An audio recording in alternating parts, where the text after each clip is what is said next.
लाडकी बहीण योजनेचा हप्ता आला नाही, काय करावे जेणेकरून लाडकी बहीण योजनेचे पैसे येतील? व्यवस्थित माहिती आपण या व्हिडिओच्या माध्यमातून समजून घेणार आहोत। मित्रांनो, मुख्यमंत्री माझी लाडकी बहीण योजना ही राज्य सरकारच्या माध्यमातून महिला व बाल विकास विभागाकडून राबवली जात आहे। या योजनेअंतर्गत आतापर्यंत 12 हप्ते पात्र महिला भगिनींच्या खात्यामध्ये जमा करण्यात आलेले आहेत। परंतु काही असे महिला लाडकी बहीण योजनेपासून विनाकारण अपात्र झालेले आहेत। ते पात्र असून सुद्धा त्यांच्या खात्यामध्ये पैसे येत नाहीत। याचे मुख्य कोणते कारणे आहेत आणि आपल्याला नेमकं काय करायचं आहे याबद्दलची माहिती समजून घेऊया। पहिला सर्वप्रथम आपल्याला जाणून घ्यायचं आहे, जर आपला हप्ता येत नसेल तर आपल्या बँक खात्याला डीबीटी ॲक्टिव्ह आहे का हे चेक करून घेणं गरजेचं आहे। म्हणजे आपल्या बँक खात्याला आधार लिंक ॲक्टिव्ह असणं गरजेचं आहे। जर आधार लिंक नसेल तर आपले पैसे येणार नाहीत, कारण हे पैसे थेट डीबीटी मार्फतच पात्र महिला भगिनींच्या खात्यामध्ये येत आहेत। हे तुम्हाला समजून घेणं आवश्यक आहे। मग डीबीटीला ॲक्टिव्ह आहे किंवा नाही या संदर्भात सुद्धा आपल्या चॅनलवरती आपण व्हिडिओ टाकलेला आहे, ते कशा पद्धतीने चेक करावा। आता त्यानंतर आपण दुसरं काम करायचं आहे, डीबीटी ॲक्टिव्ह आहे तरी सुद्धा आपल्या बँक खात्याला जर पैसे येत नसतील तर नेमकं राज्य सरकार किंवा केंद्र सरकारच्या माध्यमातून ज्या काही विविध योजना महिलांसाठी राबवल्या जात आहेत त्या योजनेमध्ये 1500 रुपयापेक्षा जास्त पैसे प्रति महिन्यासाठी आपण घेत आहोत का हे चेक करून घ्यायचं आहे। जर तुम्ही 1500 रुपयापेक्षा जास्त रक्कम घेत असाल तर तुम्हाला लाडकी बहीण योजनेचे पैसे मिळणार नाहीत।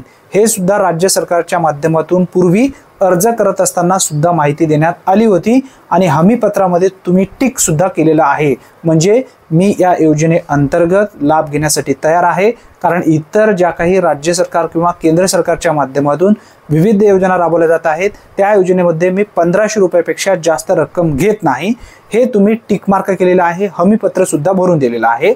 आता आपण समजून घेऊया, इतर कोणत्या योजनेअंतर्गत 1500 रुपयापेक्षा कमी लाभ घेत असाल तर तुम्हाला जी काही उर्वरित रक्कम आहे, आता उदाहरण पाहायला गेलं आपण, आता पीएम किसान सन्मान निधी योजना असेल, नमो शेतकरी महासन्मान निधी योजना असेल, या दोन्ही योजनेअंतर्गत वार्षिक 12,000 रुपये पात्र महिलांना दिले जात आहेत। म्हणजे महिना या ठिकाणी 1000 रुपये। आता या उर्वरित जी रक्कम आहे 1500 रुपये तुम्हाला प्रति महिना लाडकी बहीण योजनेमध्ये दिले जात आहेत आणि 1000 रुपये पीएम किसान मध्ये मिळत आहेत। तर या ठिकाणी लाडकी बहीण योजनेमध्ये तुम्हाला फक्त 500 रुपये मिळतील आणि पीएम किसान योजनेमध्ये तुम्हाला 1000 रुपये मिळतील। असे एकूण 1500 रुपये तुम्हाला या ठिकाणी दिले जातील।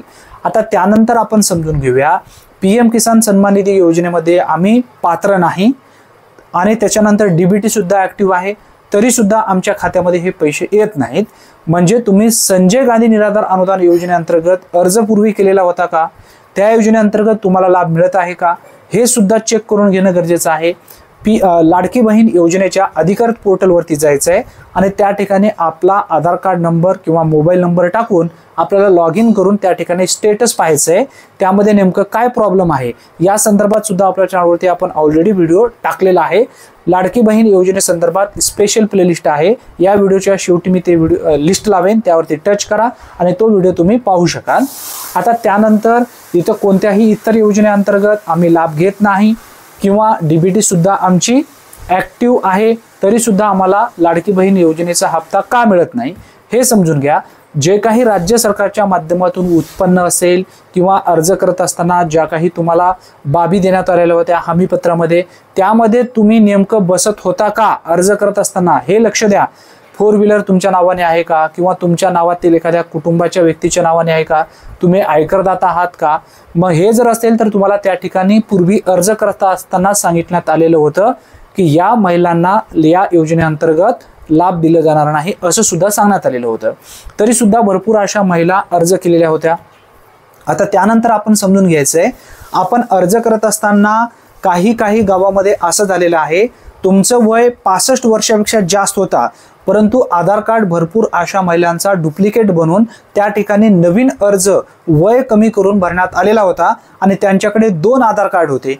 मग अशा महिलांचं या ठिकाणी काय झालेलं आहे, दोन्ही आधार कार्डमध्ये एकच नंबर झालेला आहे, टेम्पररी तुम्ही या ठिकाणी आधार कार्ड बनवलेला होता, परंतु जेव्हा तुमची KYC किंवा अपडेट राज्य सरकारच्या माध्यमातून जी पडताळणी सुरू होते त्यामध्ये भरपूर अशा महिला 65 वर्षापेक्षा जास्त वयोगटातील होत्या। अशा महिलांचे नावे सुद्धा या योजनेमध्ये आता कमी करण्यात आलेली आहेत। म्हणजे त्या महिला संजय गांधी निराधार अनुदान योजना असेल, श्रावणबाळ योजना असेल, त्यामध्ये त्या महिला पात्र ठरू शकतात। त्यासाठी आता लाडकी बहीण योजनेमध्ये त्या महिला पात्र असू शकणार नाहीत, असं सुद्धा पूर्वी सांगण्यात आलेलं होतं। तरी सुद्धा भरपूर अशा महिला अर्ज केलेल्या होत्या, मग अशा महिलांचे हे पैसे मिळत नाहीयेत। आता तुम्ही जर लाडकी बहीण योजनेमध्ये पात्र आहात आणि संजय गांधी निराधार अनुदान योजने किंवा इतर काही जे काही अनुदान योजना राबवल्या जात आहेत, विधवासाठी असेल, अपंगासाठी असेल, संजय गांधी निराधार योजना असेल, वृद्धापकाळ योजना असेल, ह्या काही योजना राबवल्या जात आहेत, त्या योजनेमध्ये जर तुम्हाला 1500 रुपये प्रति महिना मिळत असेल तर लाडकी बहीण योजनेमध्ये तुम्हाला इथून पुढे आता दिलं जाणार नाही, असं सुद्धा सरकारच्या माध्यमातून सांगण्यात आलेलं आहे। राज्याचे महिला व बालविकास मंत्री अदिती तटकरे यांच्या माध्यमातून स्पष्टपणे सांगण्यात आलेल्या होत्या। या संदर्भात सुद्धा आपण माहिती यापूर्वीच्या व्हिडिओमध्ये घेतलेली आहे। आता आपण समजून घेऊया, हे सर्व आमचं ओके आहे तरी सुद्धा आम्हाला हप्ता येत नाही आहे, एक तर आम्ही दुसऱ्या कोणत्याही योजनेअंतर्गत लाभ घेत नाही आहे किंवा DBT ॲक्टिव्ह आहे किंवा या व्यतिरिक्त ज्या काही त्रुटी सर्व व्यवस्थित आम्ही पूर्तता केलेल्या आहेत तरी सुद्धा आमच्या खात्यामध्ये पैसे आलेले नाही आहेत। आता जर पैसे तुमच्या खात्यामध्ये विनाकारण येत नसतील तर तुम्हाला तक्रार करावी लागेल। तक्रार करण्यासाठी लाडकी बहीण योजनेच्या अधिकृत पोर्टलवरती जायचं आहे आणि त्या ठिकाणी तुम्हाला तक्रार करण्यासाठी एक ऑप्शन दिलेला आहे, त्यावरती टच करून तुमचं नेमकं काय प्रॉब्लेम आहे, का हप्ता येत नाहीये, त्या ठिकाणी तुम्हाला इथं तक्रार नोंदवायची आहे। जर तक्रार तुम्ही नोंदवलात तर तुमच्या खात्यामध्ये कन्फर्म ते पैसे येतील। या संदर्भात सुद्धा आपल्या चॅनलवरती आपण व्हिडिओ टाकलेला आहे। आता जे काही आपण या व्हिडिओच्या माध्यमातून आता व्यवस्थित माहिती घेतलेली आहे ती जर तुम्हाला पूर्ण समजली असेल तर ज्या पद्धतीने मी या व्हिडिओमध्ये आता माहिती दिलेली आहे त्या पद्धतीने जर तुम्ही केलात तर कन्फर्म तुमच्या खात्यामध्ये जो काही लाडकी बहीण योजनेचा बाकी राहिलेला हप्ता आहे तो तुमच्या खात्यामध्ये कधीही येऊ शकतो। आता त्यानंतर भरपूर अशा महिला या लाडकी बहीण योजनेअंतर्गत लाभ घेत आहेत।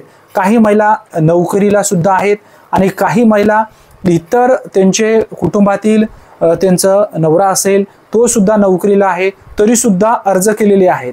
मग अशा महिला नेमकी या योजनेमध्ये लाभ घेऊ शकणार आहेत का? मग अशा महिलांना या योजनेपासून दूर व्हायला पाहिजे नाही का?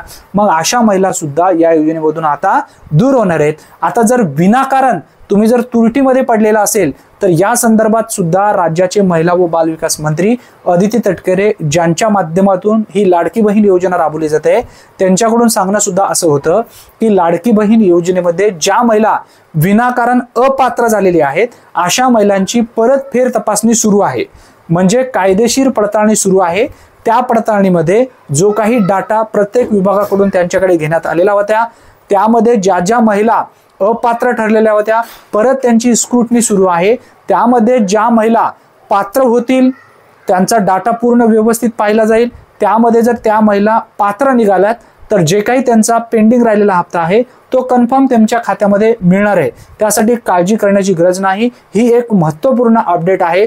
प्रत्येक महिलापर्यंत नक्की हा व्हिडिओ शेअर करा। चॅनलवर जर तुम्ही पहिल्यांदाच आला असाल तर चॅनलला सबस्क्राईब करून बेल नोटिफिकेशनला क्लिक करून ऑल बटन नक्की प्रेस करून ठेवा, म्हणजे प्रत्येक योजनेबद्दल अचूक अपडेट सर्वप्रथम तुम्हाला मिळत जाईल। धन्यवाद।